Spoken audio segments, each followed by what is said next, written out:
নমস্কাৰ বন্ধু বান্ধৱীসকল, মোৰ চেনেলটোলৈ আপোনালোক সকলোকে পুনৰবাৰ স্বাগতম জনাইছোঁ। আজি আকৌ আপোনালোকৰ মাজলৈ এটা খুব ধুনীয়া ৰেচিপি লৈ আহিছোঁ। কণী, আলু আৰু কাচকলৰ সৈতে বনোৱা এটা খুব ধুনীয়া ৰেচিপি। তাৰ বাবে আপোনালোকে ভিডিঅ'টো শেষলৈ চাব লাগিব।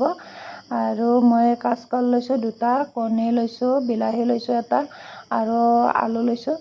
আৰু এইখিনিৰে মই আজি খুব ধুনীয়া এটা বহুত টেষ্টি ৰেচিপি আপোনালোকৰ মাজত শ্বেয়াৰ কৰিম বুলি ভাবিছোঁ।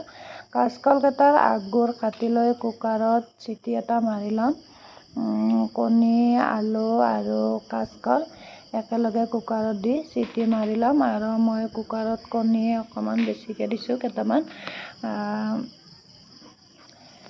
এতিয়া কুকাৰটো ঢাকনি মাৰি চিটি এটা মাৰি ল'লোঁ। আৰু এতিয়া কাচকলকেইটা ওলাই ল'ম।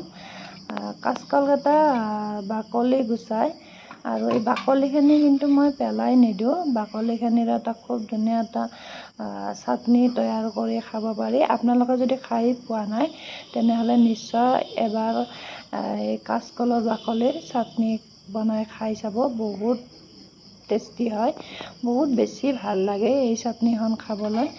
আৰু মই এতিয়া কাচকলকেইটা বাকলিখিনি গুচাই ল'লোঁ আৰু পিচ পিচ কৰি কাটি ল'লোঁ। গৰম আছে বহুত, তথাপি কাটি ল'লোঁ। লগত কণীকেইটা আৰু কণীকেইটাও মানে আঁচ দি ল'ম। আলুটোও কাটি ল'লোঁ। আৰু মই আপোনালোকক ৰিকুৱেষ্ট কৰিছোঁ, মোৰ ভিডিঅ' আপোনালোকে ক'ৰ পৰা চাই আছে প্লিজ কমেণ্ট কৰি জনাব। আৰু যদি ভিডিঅ'টো চাই ভাল পায় তেনেহ'লে লাইক, শ্বেয়াৰ, কমেণ্ট আৰু লগতে ছাবস্ক্ৰাইব কৰিব। আৰু যদি বেয়া পায় তেতিয়াহ'লে নালাগে বাৰু। মই আপোনালোকক কৈছিলোঁ মই কণী অকণমান বেছিকৈ বইল কৰিছোঁ, সেয়েহে কণীকেইটা মই ফ্ৰাই কৰি ল'লোঁ। আৰু একেখিনি তেলতে পাঁচফোৰণ, শুকান জলকীয়া, তেজপাত আৰু কাটি লোৱা মিডিয়াম চাইজৰ পিঁয়াজ এটা দি অকণমান সময় লৰাই ল'লোঁ। আৰু এতিয়া ইয়াতে দিম আদা নহৰু অকণমান থেতালি লৈছিলোঁ, আদা নহৰু দিলোঁ। এই কাচকল আৰু আলুৰ ৰেচিপিটোত বহুত বেছি মছলা নালাগে আৰু বেছি মছলা দিব নালাগে। আৰু তথাপি এই ৰেচিপিটো খাবলৈ বহুত বেছি ভাল হয়।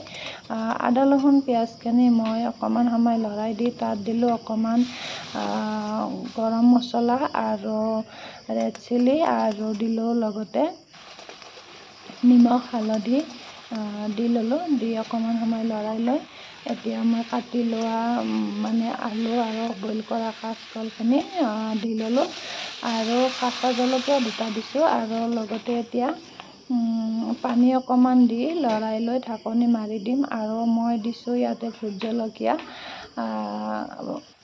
জলকীয়া দিছোঁ আধাখিনি। আৰু এই ৰেচিপিটো জ্বলা হ'লে খাবলৈ বহুত বেছি ভাল হয়। মই ভাল পাওঁ, মাংসৰ নিচিনা এটা সোৱাদ হয়। আৰু মাংসৰ নিচিনা সোৱাদ হয়, আৰু সঁচাকৈ মাংসৰ নিচিনাই হয়। আপোনালোকে নিশ্চয় এবাৰ বনাই খাব বুলি মই আশা কৰিলোঁ। আৰু এতিয়া মই কণীকেইটা দি পানী অকণমান দি ঢাকনি মাৰি দিছোঁ। আৰু এতিয়া মোৰ এই ৰেচিপিটো হৈয়ে গৈছে প্ৰায়।